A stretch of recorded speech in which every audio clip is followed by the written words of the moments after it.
Hello friends, എല്ലാവർക്കും പുതിയൊരു വീഡിയോയിലേക്ക് സ്വാഗതം. ഇന്നത്തെ കഥയിൽ ജയറാം മീനാക്ഷി പറഞ്ഞ കാര്യം ഓർക്കുകയാണ്. മീനാക്ഷിയെ തല്ലിയെന്ന് പറഞ്ഞ കാര്യമൊക്കെ ഓർത്തിട്ട് ജയറാം വേദനിക്കുന്നു. ജയറാം അപ്പോൾ പണ്ടത്തെ ഒരു കാര്യം ആലോചിക്കുന്നുണ്ട്. നന്ദിനിയാണെങ്കിൽ ജയറാമിനോട് വന്നിട്ട് ചോദിക്കുന്നുണ്ട്, ജയേട്ട, ഞാൻ അറിഞ്ഞൊരു കാര്യം സത്യമാണോ? ജയേട്ടനും മാധുരിയും തമ്മിൽ വഴിവിട്ട ബന്ധമുണ്ടെന്ന് പറയുന്നത് കേട്ടു, അത് ശരിയാണോ എന്ന് ചോദിക്കുന്നു. ജയറാമിന് അത് കേൾക്കുമ്പോൾ ദേഷ്യം വരുന്നുണ്ട്. എന്താടി നീ പറഞ്ഞതെന്ന് പറഞ്ഞിട്ട് മുഖത്ത് നോക്കി നന്ദിനിയെ അടിക്കുകയാണ്.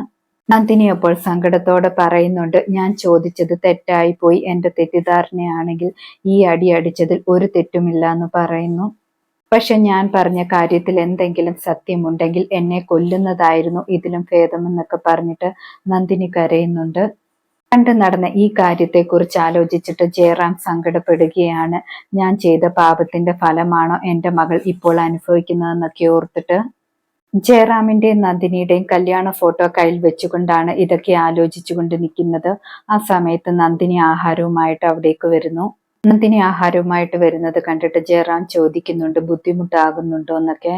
നന്ദിനി അപ്പോൾ പറയുന്നുണ്ട്, ആഹാരം കൊണ്ടുവരുന്നതൊന്നും ബുദ്ധിമുട്ടൊന്നുമില്ല, ഈ വീട് ജയേട്ടന്റെ വീട് കൂടിയല്ലേ എന്നൊക്കെ പറയുന്നു. ജയറാം പറയുന്നുണ്ട്, എനിക്ക് മീനാക്ഷി ഓർത്ത് സങ്കടമാകുന്നു, അവളെ ആണെങ്കിൽ ആ കാർത്തിക് അടിക്കുകയാണല്ലോ എന്നൊക്കെ പറയുന്നു. നന്ദിനി അപ്പോൾ പറയുന്നുണ്ട്, സ്വന്തം മകളെ ഭർത്താവ് അടിച്ചപ്പോൾ അച്ഛന് നന്നായിട്ട് വേദനിക്കുന്നുണ്ടല്ലേ, അതേപോലെ തന്നെ ഒരു മകളായിരുന്നു ഞാനും, എനിക്ക് അച്ഛനും അമ്മയും ഇല്ലാത്തത് കൊണ്ട് ആരും ചോദിക്കാനില്ലായിരുന്നല്ലോ എന്നൊക്കെ പറയുന്നു. ജയറാം അപ്പോൾ പറയുന്നുണ്ട്, ഞാൻ ഒരുപാട് തവണ മാപ്പ് ചോദിച്ചതല്ലേ എന്നൊക്കെ. ആ സമയത്ത് നന്ദിനി പറയുന്നുണ്ട്, എത്ര മാപ്പ് ചോദിച്ചാലും ചില നീറ്റലുകൾ മാറില്ല എന്ന്. എന്തായാലും മീനാക്ഷിയെ കുറിച്ച് ഓർത്ത് വിഷമിക്കേണ്ട, അവര് തമ്മിൽ പരസ്പര സ്നേഹം കൂടത്തേ ഉള്ളൂ, അവർ പരസ്പരം സ്നേഹിച്ചു മുന്നോട്ട് പോകത്തേ ഉള്ളൂ, അല്ലാതെ അവർ പിരിഞ്ഞൊന്നും പോകത്തില്ല എന്നൊക്കെ പറഞ്ഞിട്ട് നന്ദിനി അവിടെ നിന്നും പോകുന്നു. ശേഷം കാണിക്കുന്നത് ചെമ്പകമംഗലത്തേക്ക് ഒരു സ്ത്രീ വരുന്നുണ്ട്. അവര് മീനാക്ഷിയോട് പറയുന്നുണ്ട്, കുഞ്ഞിനെ നോക്കാൻ വേണ്ടി വന്നതാണെന്ന്. കാർത്തിക്കും അവിടേക്ക് വരുന്നുണ്ട്. കാർത്തിക് മീനാക്ഷിയോട് പറയുന്നുണ്ട്, ഞാൻ ഏർപ്പാടാക്കിയതാണെന്ന്. മീനാക്ഷി അപ്പോൾ കാർത്തിക്കിനോട് പറയുന്നുണ്ട്, എനിക്ക് നിങ്ങളോട് സംസാരിക്കണം, നിങ്ങൾ എന്റെ കൂടെ വാന്ന് പറഞ്ഞിട്ട് വിളിച്ചുകൊണ്ട് റൂമിൽ പോകുന്നുണ്ട്. മീനാക്ഷി കാർത്തിക്കിനോട് ചോദിക്കുന്നുണ്ട്, ഞാൻ കുഞ്ഞിനെ നോക്കുന്നത് ഇഷ്ടമാകുന്നില്ല, ഞാൻ ശരിയായിട്ട് നോക്കുന്നില്ലെന്നാണോ കരുതുന്നതെന്നൊക്കെ ചോദിക്കുന്നു. കാർത്തിക് അപ്പോൾ പറയുന്നുണ്ട്, നിനക്കൊരു സഹായത്തിന് വേണ്ടിയാണ് അവരെ വിളിച്ചിരിക്കുന്നത്, നീ എപ്പോഴും എന്റെ കുഞ്ഞിനെ നോക്കി കഷ്ടപ്പെടണ്ട എന്നൊക്കെ കരുതിയിട്ടാണെന്നൊക്കെ പറയുന്നു. മീനാക്ഷി അപ്പോൾ പറയുന്നുണ്ട്, കുഞ്ഞിന്റെ കാര്യത്തിൽ എനിക്ക് ചെറിയ തെറ്റുകളൊക്കെ പറ്റാറുണ്ട്, പക്ഷെ എന്റെ കുഞ്ഞിനെ ഞാൻ നോക്കിക്കോളാമെന്ന് പറയുന്നു. എനിക്കിപ്പോൾ എന്റെ വൈഗമോൾ ഇല്ലാതെ ജീവിക്കാൻ പറ്റത്തില്ല, അവൾ എന്റെ മകളാണ്, അവളെ എന്നിൽ നിന്ന് അകറ്റരുതെന്നൊക്കെ പറഞ്ഞിട്ട് മീനാക്ഷി ഒരുപാട് കരയുന്നുണ്ട്.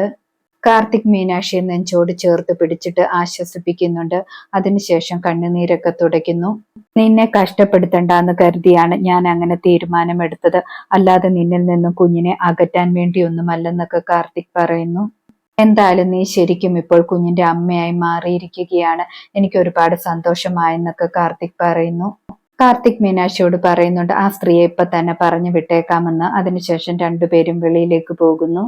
കാർത്തിക് ആ സ്ത്രീയോട് പറയുന്നുണ്ട്, ബുദ്ധിമുട്ടിച്ചതിൽ ക്ഷമിക്കണം, തൽക്കാലം ഞങ്ങൾക്ക് ആളെ വേണ്ട എന്ന് പറയുന്നു. അവർ ശരിയെന്നൊക്കെ പറഞ്ഞിട്ട് അവിടെ നിന്നും പോകുന്നു. ശേഷം കാണിക്കുന്നത് ചെമ്പകമംഗലത്തെ കൈമളും രാജലക്ഷ്മി അമ്മയും എല്ലാവരെയും ഒരു മീറ്റിങ്ങിന് വേണ്ടി വിളിക്കുകയാണ്.